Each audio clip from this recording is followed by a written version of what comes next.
You wrap the cuff around your arm, wait for the beep, and look down at two numbers. The top one is high, the bottom one looks fine, and something in you relaxes, because at least one of them is okay. That moment of relief is exactly what this video is about, because for most people over 60, that relief is misplaced. Most of us grew up thinking both numbers carry roughly equal weight. We know high is rough, we know low is better. But here's what the American Heart Association has made very clear. For adults over 50, the top number, the systolic, carries far more weight as a predictor of heart attack, stroke, heart failure, and kidney disease than the bottom number does. Systolic blood pressure is the pressure in your arteries at the moment your heart contracts. Every beat, thousands of times a day, whether you're sitting still or sound asleep.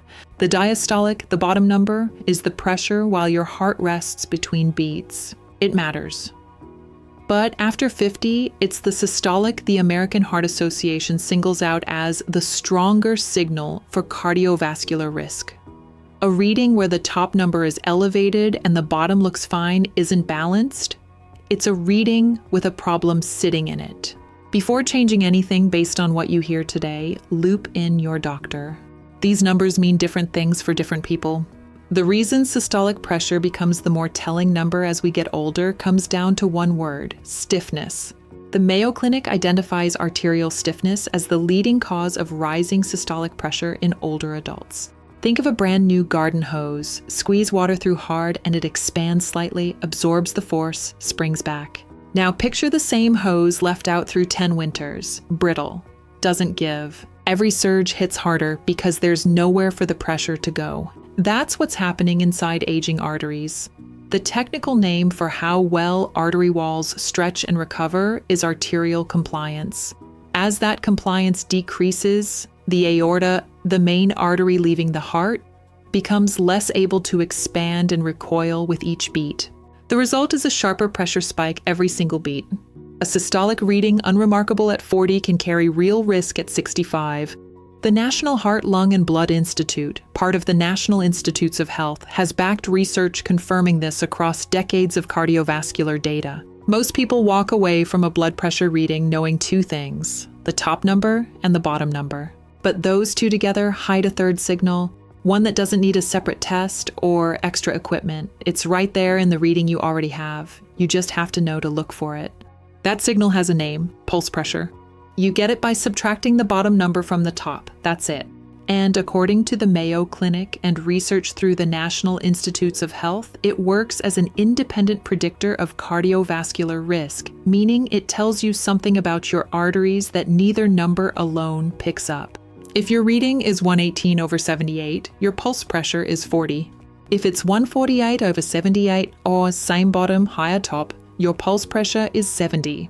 Two readings that look similar at a glance, very different pictures. The NIH puts a normal resting pulse pressure at around 40 millimeters of mercury.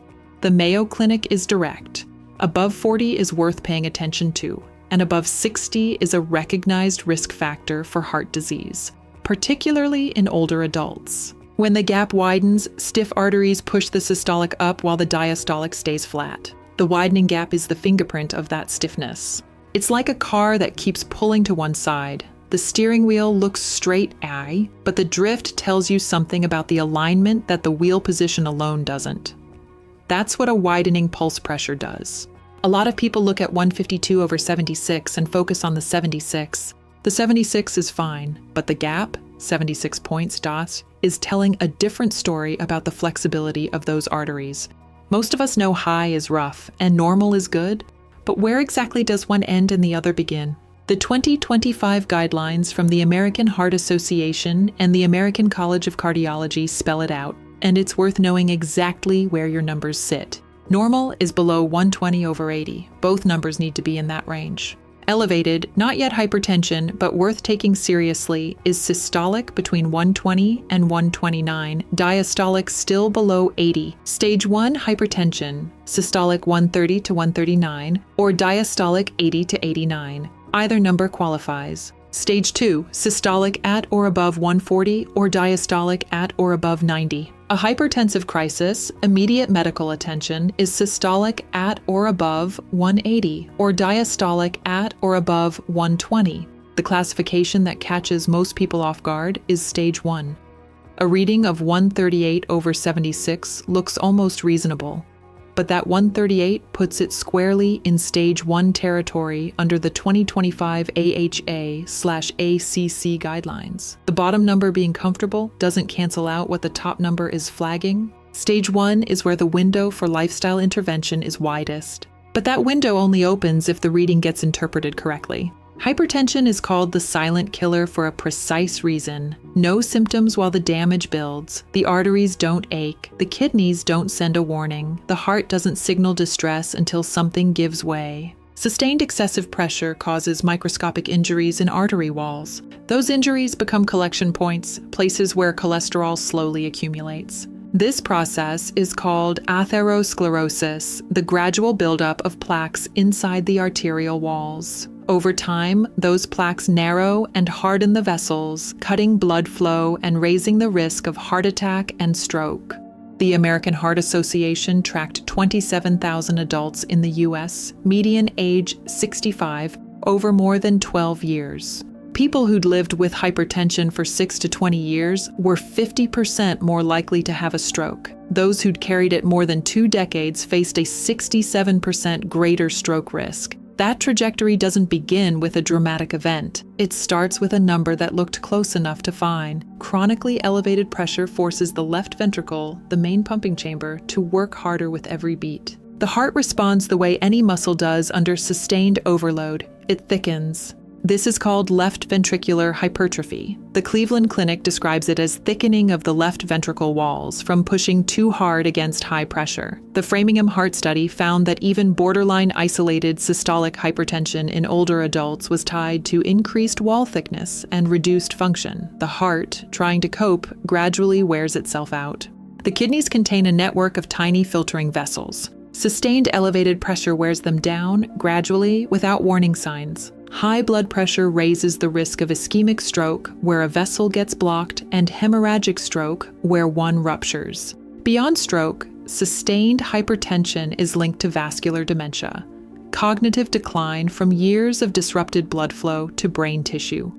None of this happens overnight, and much of it is preventable when the numbers are caught and dealt with early. A single office reading doesn't always tell the full story about your blood pressure. 2 patterns are well documented in research, and both show up more often in older adults. The first is white coat hypertension, reads high at the clinic from appointment stress, normal at home.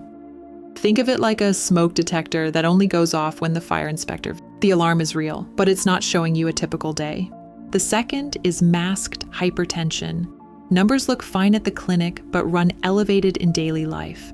Research through the National Institutes of Health puts white coat hypertension at 15 to 30% of patients globally. A 2017 study estimated roughly 12.3% of U.S. adults, about 17 million people, deal with masked hypertension. Both are more common as we get older. This is why home monitoring has real clinical value. The American Heart Association lays out a specific protocol for readings that mean something. Sit quietly for 5 full minutes before taking any reading. This one step knocks out a major source of error that most people skip entirely. Feet flat on the floor, arm at heart level, no caffeine or exercise for 30 minutes beforehand. Take 2 readings, 1 minute apart. Write down the lower of the 2. Morning readings before medication and evening readings give the clearest picture over time. The lifestyle changes with solid evidence aren't complicated, but the evidence matters. Not everything that sounds reasonable actually moves the needle, and some things that do work don't get talked about nearly enough. Cutting back on sodium is one of the highest impact moves available. The National Heart, Lung, and Blood Institute and the 2025 AHA/ACC guidelines back a target below 2,300 milligrams daily. For most people, the sodium isn't coming from the salt shaker. It's processed foods, canned goods, and restaurant meals. Reading labels and cooking more at home makes a real difference. Regular aerobic activity has consistent evidence behind it.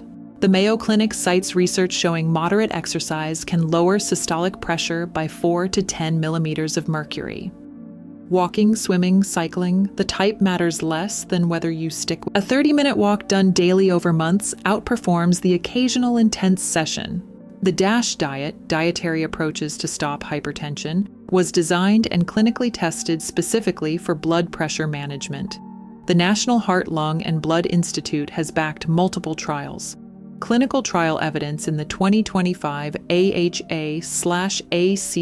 guidelines shows average systolic reductions of 1 to 13 millimeters of mercury. Potassium helps the kidneys clear excess sodium and helps relax arterial walls. Bananas, sweet potatoes, beans, avocado, leafy greens, all reliable sources. Anyone with kidney disease should check with their physician before significantly changing potassium intake. Heavy or regular drinking raises blood pressure in a meaningful way. If your numbers are elevated and you drink consistently, pulling back is one of the higher impact changes available.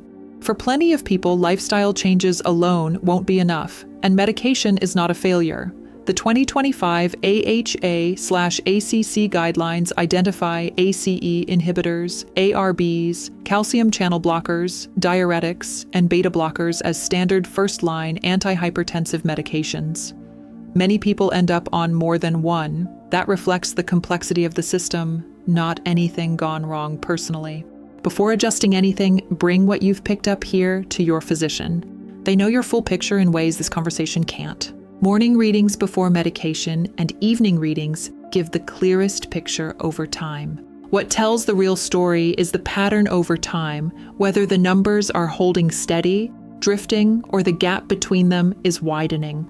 If your systolic creeps up over months while your diastolic stays flat, the gap is growing. That widening reflects arterial stiffness, worth bringing to your physician even without a crossed threshold. Nearly half of adults in the United States have high blood pressure, according to the American Heart Association. Most have no symptoms, a lot are watching the wrong number. The moment of relief when the bottom number looks fine, that moment is worth a second look. What's happening in your arteries isn't captured by whichever number happens to look comfortable. It's captured by both of them, by how far apart they sit, and by the direction they're heading. That's what the reading is actually telling you. Blood pressure isn't a pass-fail test. It's a window into your cardiovascular system over time without symptoms. For adults over 50, the systolic, the top number, is the stronger predictor of serious cardiovascular outcomes, confirmed by the American Heart Association and decades of data from the Framingham Heart Study. The gap between your numbers, the pulse pressure, adds something neither number alone delivers. A widening gap reflects arterial stiffness, what drives isolated systolic hypertension in older adults. Normal below 120/80, stage 1 from 130, stage 2 at 140 and above. Knowing which category your numbers fall into and which number is driving that on is the starting point for every useful conversation with your physician. Lifestyle changes with real evidence. Sodium reduction, aerobic activity, the DASH diet, potassium can shift numbers meaningfully. This isn't medical advice, and your physician needs to be part of any decision you make. But what you've got now is a clearer read on what those two numbers are actually showing you, and that changes the conversation at your next appointment. All of it starts with reading both numbers, the space between them, and where they're headed. That's the full picture. Your well-being is in your hands. Take care of yourself, and I'll see you in the next one.